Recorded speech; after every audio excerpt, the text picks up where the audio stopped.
Most people do not need 12 months to fix their finances. They need one brutal quarter to stop lying to themselves about the quiet collapse happening right under their roof. The typical financial disaster in America today is not dramatic poverty or reckless spending. It is respectable instability. The slow, polite hollowing out of a life that still looks perfectly fine from the driveway. The paycheck lands on schedule. The mortgage clears automatically. The lights stay on. The credit card minimum gets paid. From the curb, it looks like responsible adult life. Inside the walls, your future is being silently liquidated by oversized fixed costs, convenience habits, and debt that compounds while you sleep. This is the trap that catches millions of working Americans every year. Their financial weakness does not look like failure. It looks exactly like modern middle-class life. I know the profiles too well. There's the 34-year-old project coordinator pulling $85,000 a year who leases a $55,000 SUV because everyone at the office drives something that looks professional. 3 years later, he has burned through $12,000 in depreciation and interest, while his net worth barely moved. The car did not just cost money, it locked him into a suburban status game his actual balance sheet cannot support. There is the nurse in a good school district picking up extra shifts, not because her base pay is low, but because the mortgage, daycare for 2 kids, and 2 car payments already ate next month's checks before she even clocked in. She tells herself overtime is building security. In reality, she is financing yesterday's lifestyle decisions with tomorrow's exhaustion. Then there is the software engineer making solid 6 figures, getting stock grants, and still carrying $18,000 in revolving credit card debt because lifestyle inflation quietly devoured every raise he ever got. The apartment got nicer, the furniture got newer. The weekend trips got easier to justify on points and optimism. The card balance never really died. Income grew, spending matched it almost perfectly. Net worth stayed flat. That is not bad luck. That is a perfectly functioning, quietly destructive financial machine. So if I had exactly 90 days to reset someone's life, I would not start with motivation or discipline. I would start by exposing the architecture of the leak with cold, undeniable evidence. The first 14 days are not about inspiration, they are about autopsy. Open every single account.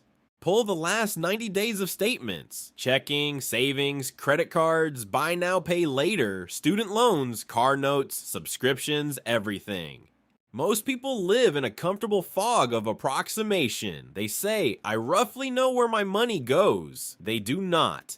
They remember the big purchases and forget the 6 silent debits hitting every month. They remember the raise and ignore the friction.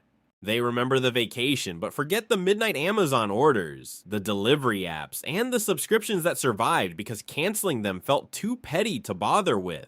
Until you see the full paper trail in black and white, you are not managing money, you are managing illusions. Once the statements are laid bare, 3 killers almost always appear. Survival costs that quietly ballooned beyond what the income can support. Housing eating 45 to 50% of take-home pay. Car notes chewing another 15 to 20%. Insurance premiums left untouched for years. Lifestyle leakage. Food delivery because I'm wiped from work. Ride shares when it rains. Weekend drift. Subscriptions nobody even remembers signing up for. Lingering liabilities, credit cards, personal loans, and buy now pay later plans charging premium interest for the privilege of consuming before you can afford it. This breakdown matters because it reveals the real pressure points. Most people are not being destroyed by lattes. They are being crushed by recurring commitments they signed when they still believe that if something looked successful, it had to be sustainable. This is where most adults perform financial theater. They cancel Netflix, switch to cheaper coffee, and proudly announce they are being disciplined while fiercely protecting the oversized house, the status car, and the insurance plan, quietly draining hundreds extra every year. They attack the props and leave the structure untouched. Large fixed costs are not just expenses, they are constraints. They shrink the rest of your life, reduce your margin, narrow your choices, and force every future decision into a smaller and smaller box. 6 months later, those same people are shocked that nothing changed. Of course, nothing changed. They cut the props and kept the machine. And behind those oversized commitments sits the familiar American reflex few people want to name: keeping up with the Joneses. Status spending never calls itself status spending. It hides behind respectable language. We need a reliable car for the family. The kids deserve a good school district. I work hard. I should enjoy my money. But look closer and you see the class performance everywhere. The neighborhood, the car, the furniture, the vacation, the wedding, even the backyard grill. All of it monthly payments for an identity the culture told you to perform. What looks like personal choice is often social signaling financed over time. Then comes debt, the most predatory piece of the machine. High-interest debt is not just another bill. It is a silent transfer mechanism moving tomorrow's labor back to pay for yesterday's consumption. A $6,000 balance at 24% is not sitting politely. It is draining roughly $1,440 a year in interest before the principal even begins to move. That is several full weeks of your life spent simply standing still. And because most households carry almost no cash buffer, every real-life hit, a transmission failure, a medical bill insurance does not fully cover, a kid needing braces sends them right back into the same hole. This is why people can spend years working on debt and still wake up with the same flat net worth. Cash is not glamorous. It is survival technology. It is the shock absorber that keeps one bad Tuesday from destroying 3 disciplined months. Without it, your financial plan is not a system, it is a streak. One car repair, one emergency flight, one household surprise, and the credit card becomes the fallback again. That is how people spend 5, 10, 15 years doing better without ever becoming stable. They make progress, but they never protect it. Another quiet mistake is simpler, but just as destructive. People leave all of their money in one visible pile and then act surprised when it gets spent. Salary lands in checking, bills pull from it, apps pull from it, weekend impulses pull from it. Then at month end, they say they didn't mean to spend that much. Of course they did. They built a system where every claim on the money had equal access. So part of a real reset is routing, operating cash in one lane, emergency reserves in another, long-term investing in another. Not because that sounds sophisticated, but because unassigned money becomes emotionally available money.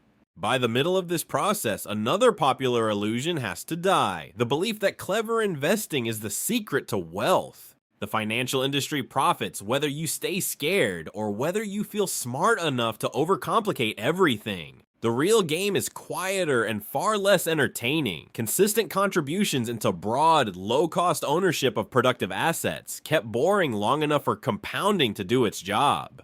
The guy chasing options, strategies, and hot sectors gets better stories at the backyard barbecue. The guy who quietly maxes his 401k with index funds usually gets the better balance sheet 10 years later. Even more important than investing is fixing your income positioning. The labor market does not reward effort fairly. It rewards leverage, scarcity, positioning, and negotiation.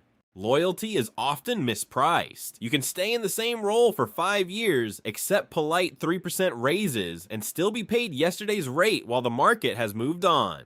Some people do not have a spending problem first. They have a positioning problem first. They are trying to repair their finances inside a structure that is quietly underpricing them. By the end of 90 days, real progress is measured by one cold number, a durable positive monthly gap that survives real life, not just good months.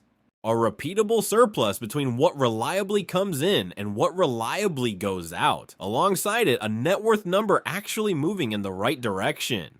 Because here is the truth: if after 90 days you still cannot create and protect a meaningful positive gap, then the old system is still stronger than your intentions. The respectable instability remains. The polite liquidation continues. The paycheck will still arrive. The bills will still clear. And your future will keep being quietly sold off, one respectable middle-class month at a time. 90 days is long enough to expose the rot and build the first real layer of defense. But only if you are willing to look at what the numbers are actually saying, and not what you desperately want them to say.